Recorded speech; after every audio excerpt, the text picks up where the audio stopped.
I stood in the center of the private dining room at the Langham, holding a brunch bill for $400 that nobody else had reached for. But that wasn't why my hands were cold. Across the white linen tablecloth, my younger sister Jenny wasn't reaching for her wallet. Instead, she slid a heavy, glossy brochure toward me. It landed next to my untouched mimosa with a soft thud. I looked down. The Sterling Chateau, the most exclusive wedding venue in Chicago. The venue fee went up, Jenny said, not asking, just stating it like it was the weather report. I need you to cover the difference. It's $85,000. If you don't wire it by Monday, we lose the date, and the family loses face. $85,000. She said it without blinking, without a please, without even looking up from her phone. Just pure, unadulterated entitlement. Before I tell you what my sister threatened to do when I said no, drop a comment below. What is the most unreasonable financial demand a family member has ever made of you? I want to know I'm not alone in this. I looked at the brochure, then at Jenny. I didn't blink. I didn't apologize. I simply slid my hand into my purse, located my wallet, and snapped it shut. No. The word hung in the air, heavy and absolute. For a second, the ambient noise of the restaurant, the clinking silverware, the low hum of expensive conversation seemed to vanish. Jenny's perfect porcelain smile didn't just fade, it shattered. Her eyes narrowed, shifting instantly from doting sister to cornered animal. What do you mean, no? She whispered, her voice tight. We already booked the florist for the chateau. Travis told his parents it was done. Then Travis should pay for it, I said, picking up my water glass. Or maybe you should. But I'm not funding an $85,000 ego trip, because you two can't do math. Jenny let out a short, sharp laugh. It was a sound I knew well. It was the sound of a tantrum loading. It's not about math, Joyce. It's about unforeseen circumstances. Travis had a slight issue with the bachelor party budget. He went a little over. A little over? I raised an eyebrow. He spent the venue deposit on bottle service in Vegas, didn't he? She didn't deny it. She just leaned forward, her knuckles white as she gripped the edge of the table. It doesn't matter where the money went. What matters is that you have it. And we need it. You're the big success story, right? Joyce, 32 years old. The fixer who cleans up messes for billionaires. You make this kind of cash in a month. Don't pretend this is a hardship for you. There it was. The biodata she loved to throw in my face, but twisted. To the world, I was a crisis manager. I managed reputations for Fortune 500 CEOs and scrubbed digital footprints for Harris's. My job was discretion and control. Jenny knew that. And she knew exactly where to aim. My income isn't the issue, I said, my voice dropping to a register that was calm, professional, and cold. The issue is that you think I'm an ATM with a pulse. I'm not signing a check, Jenny. Not today. Not ever. I stood up. I smoothed the napkin on the table, grabbed my coat, and turned to leave. If you walk out that door, Jenny hissed, her voice low and venomous, I'm going to tell everyone about Grandma's emeralds. I froze. My hand hovered over the back of the chair. Grandma's emerald necklace had gone missing 3 years ago from the family safe. It was worth 6 figures. Everyone knew it was gone, but no one knew who took it. I'll tell them you pawned it, Jenny continued, a smug satisfaction creeping into her tone. I'll tell Dad. I'll tell the police. And most importantly, I'll tell your clients. How many billionaires are going to trust a fixer who steals from her own dead grandmother? I turned back slowly. I looked at my sister, really looked at her. I saw the desperation behind the designer makeup, the cruelty that she wore as casually as her engagement ring. In my line of work, you learn to assess threats instantly. You weigh the leverage, calculate the damage, and decide whether to negotiate or amputate. I didn't feel fear. I didn't feel sadness. I felt the sudden, sharp clarity of a bridge burning down. You really want to play this game? I asked softly. I want my wedding. She smiled. Sweet and poisonous. Sign the check, Joyce, or I ruin your reputation. I didn't say another word. I didn't sign the check. I turned my back on her and walked out of the private dining room, leaving her alone with the bill and her delusions. I thought the worst was over. I was wrong. The war had just begun. I didn't make it to the revolving doors. I didn't even make it past the marble concierge desk. They were waiting for me, flanked by 2 potted palms like sentries at the gates of hell. My parents, Cynthia and Ronald, they weren't eating. They weren't checking in for a room. They were standing side by side, arms crossed, wearing matching expressions of disappointed patience, the kind of look you give a toddler who just spilled grape juice on a white carpet. We saw you storm out, my mother said, stepping into my path. She reached out, not to hug me, but to pick a piece of lint off my coat. "You're causing a scene, Joyce. Go back in there and fix it." I stopped, staring at them. The adrenaline from the restaurant was still humming in my veins, but now it was mixing with something colder. Fix it? She just tried to blackmail me. She threatened to destroy my career with a lie about Grandma's emeralds. I expected shock. I expected my father to march into that dining room and demand an explanation. Instead, Ronald just sighed, checking his watch. "She's stressed, Joyce. It's a wedding. Tensions run high. You know how Jenny gets. She's demanding $85,000, I said, my voice rising just enough to make a passing bellhop look over. "That's not stress. That's extortion." "It's family," my mother corrected, her voice dropping to a harsh whisper. "And frankly, I'm disappointed in you. You have the means. We all know how much you charge your clients. Why are you making this so difficult?" And there it was. The dynamic that had defined my entire life, laid bare in the lobby of a 5-star hotel.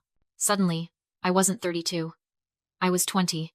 I was back in college, working 3 jobs: barista at dawn, library archivist at noon, tutor at night, just to pay for textbooks my scholarship didn't cover. I remembered the smell of stale coffee on my clothes and the ache in my feet. I remembered calling home, proud that I'd made the dean's list, only to be cut off because Jenny had passed her driver's test. They bought her a brand new convertible that week. I was eating instant noodles to save money for bus fare. And they handed her the keys to a $40,000 car because, as my mother put it, then, Jenny just isn't built for the bus. "Honey, you're tough. You can handle it." I blinked, snapping back to the present. The lobby was cold, but my mother's logic was colder. "You're doing it again," I said, looking from one parent to the other. "You're punishing me for being competent." "Stop being selfish," Cynthia said, and her eyes were hard, devoid of any maternal warmth. "Your sister needs this to be happy. You don't need it. You're strong. You can make more money tomorrow. It's just paper to you. Don't punish her for being delicate. It's a trap, isn't it? The trap of normalized cruelty." They had spent decades convincing themselves that my resilience was an excuse for their neglect. They didn't see a daughter standing in front of them.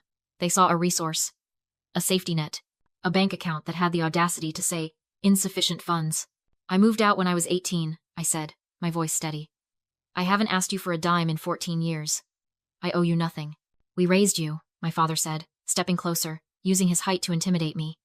"We put a roof over your head. We fed you. That is a debt you pay back when the family needs it. Right now, the family needs 85 grand. So you go back in there, you apologize to your sister, and you write the check, or don't bother coming to Sunday dinner." I looked at them. Really looked at them. I saw the expensive suits, the jewelry, the entitlement etched into every line of their faces. They weren't struggling. They weren't in trouble. They just didn't want to pay for their golden child's happiness when they had a spare child to foot the bill. "Don't worry," I said, stepping around them. "I won't be coming to dinner." I walked out into the biting Chicago wind. I didn't look back. But as I hailed a cab, I realized my hands were shaking. Not because I was scared of them anymore, but because I finally understood that the only way to win this war was to stop trying to be their daughter. I had to become what they feared most. A stranger with a long memory. My apartment was quiet. Not the empty, lonely quiet my mother always assumed I lived in, but the deliberate, heavy silence of a vault. I locked the door behind me, threw my coat on the hook, and walked straight to the office at the back of the hallway. Logan was already there. He was sitting in the dark, the blue light of 3 monitors illuminating the sharp angles of his face. He didn't turn around when I entered. He didn't ask how brunch went. He just tapped a final key, spun his chair, and looked at me. "They cornered you," he said. It wasn't a question. "It's worse than that," I replied, leaning against the doorframe, fighting the urge to slide down it. "Jenny wants 85 grand. When I said no, she threatened to go nuclear. She's going to tell my clients I stole Grandma's emeralds." Logan went still. In the 2 years we'd been secretly married, I'd learned to read his stillness. It wasn't hesitation. It was the safety on a weapon being clicked off. "The emeralds," he repeated, his voice dangerously low. "The ones that went missing 3 years ago because Jenny left the safe open after a party?" "The same," I said. "But truth doesn't matter in my industry, Logan. Perception does. If she emails Marcus Sterling or the board at Horizon Tech and accuses me of grand larceny, I'm finished. I manage crees for billionaires. I can't be the crisis. Even a whisper of theft kills my security clearance." I walked over to the window, staring out at the Chicago skyline. The snow was starting to fall again, blurring the lights. I have to pay her, I whispered, the words tasting like ash. If I don't, she burns my career to the ground. It's the perfect leverage. It would be, Logan said, the sound of his chair scraping against the hardwood cutting through my panic. If she wasn't already drowning. I turned. What? Logan didn't answer with words. He gestured to the monitors. I walked around the desk and looked. I didn't see a resume. I didn't see a bio explaining that my husband used to hunt cyber terrorists for a living before he went private. I just saw the results. The screen was a waterfall of data. Social media, metadata, geotags, spending habits, and encrypted chat logs. It was a digital autopsy of my sister's life. I've been monitoring their digital exhaust since the engagement party, Logan said, his fingers flying across the keyboard. Call it paranoia. Call it husbandly instinct. But I flagged a spending anomaly on the venue deposit last week. She said Travis paid for it, I said. Travis is broke, Logan corrected. His credit score is lower than the temperature outside. He couldn't finance a pizza, let alone a castle. He hit enter, and a new window popped up. It was a timeline of transactions. Red flags everywhere. Jenny didn't pay the deposit with Travis's money, Joyce. And she didn't pay it with hers. Then whose money is it? Logan looked up at me, and for the first time, I saw something other than anger in his eyes. I saw protection. Fierce, terrifying protection. You need to sit down, he said softly. Because I ran a deep trace on the credit cards used to book the florist, the caterer, and the deposit for the Sterling Chateau. He pointed to a string of numbers at the top of the screen. Does this social security number look familiar? I leaned in. I squinted at the glowing text. And then the air left my lungs. It was mine. That's my social, I stammered. But I didn't open those accounts. I know, Logan said, pulling up a scanned lease agreement for a penthouse apartment in the Gold Coast. But according to Equifax, you did. And according to this lease, you are currently the guarantor for a $12,000 a month apartment that your sister is living in. My knees finally gave out. I sank into the chair beside him. This wasn't just extortion anymore. This wasn't just a toxic family dynamic. She stole my identity, I whispered. She didn't just steal it, Logan said, his eyes turning back to the screen, cold and calculating. She maxed it out, and we are going to bury her with it. I watched the living room wall turn stark white as the portable projector hummed to life. There was no loading screen, no buffering. Just the brutal, glowing reality of my financial autopsy projected 6 feet high. Look at the dates, Logan said, his voice devoid of emotion. He wasn't looking at the wall. He was watching my face. I stepped closer to the projection. It was my Experian credit report. But it looked like a crime scene. At the top, my credit score, usually a pristine 820, was bleeding out at 540. Below it was a list of inquiries and open accounts that made my stomach turn over. Chase Sapphire Reserve. Opened 4 months ago. Balance. $28,400. Logan read aloud, pointing a laser at the line item. Status. Past due. I don't have a Chase Sapphire, I whispered. You do now, he countered. And you also have an Amex Platinum. Opened 2 months ago. Balance. $42,000. And a Neiman Marcus store card, maxed out at 15 grand. I did the math in my head, the numbers blurring through the panic. That was nearly $90,000 of debt. Debt that was attached to my name, my social security number, my life. How? I asked, my voice cracking. How did she get past the verification? The 2-factor authentication? She didn't need to, Logan said, clicking to the next slide. It was a scanned copy of a lease application. She used your old passport ID, the one you thought you lost at Mom's house last Christmas, and a burner phone registered in your name. She routed the mail to a P.O. box in Schaumburg. He magnified the signature at the bottom of the lease. It was my name. It looked exactly like my handwriting. It was a forgery so practiced, so intimate, it made my skin crawl. The Astor Street penthouse. I read. $12,000 a month. She's been living there for 3 months, Logan said. She told the family she got a promotion and a deal from a friend. The reality? You're the guarantor. If she misses a payment, they don't evict her. They sue you. I stared at the wall.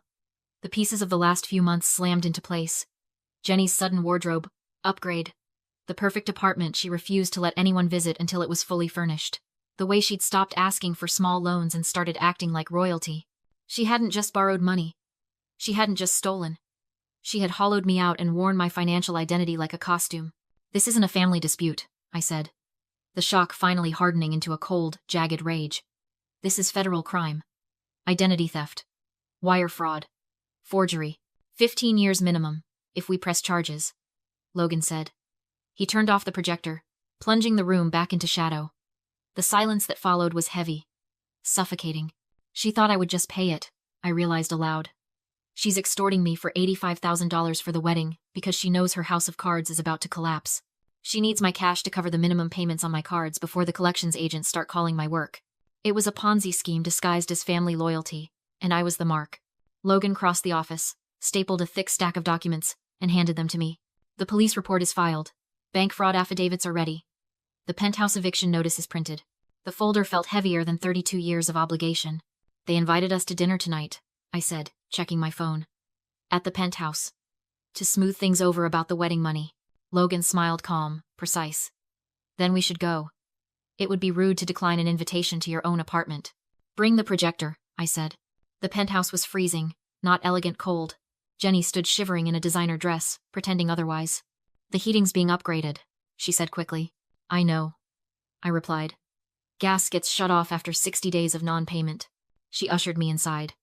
My parents and Travis sat stiffly on rented furniture, clutching cheap wine, visible breath hanging in the air. My father pointed to a lone chair facing them. Sit. Let's finish this. Jenny handed me a one-page loan agreement for $85,000. No interest, no terms, just a declaration of debt. If you don't sign, she said, tapping her phone, your boss finds out you're a thief. Do your duty. My father added.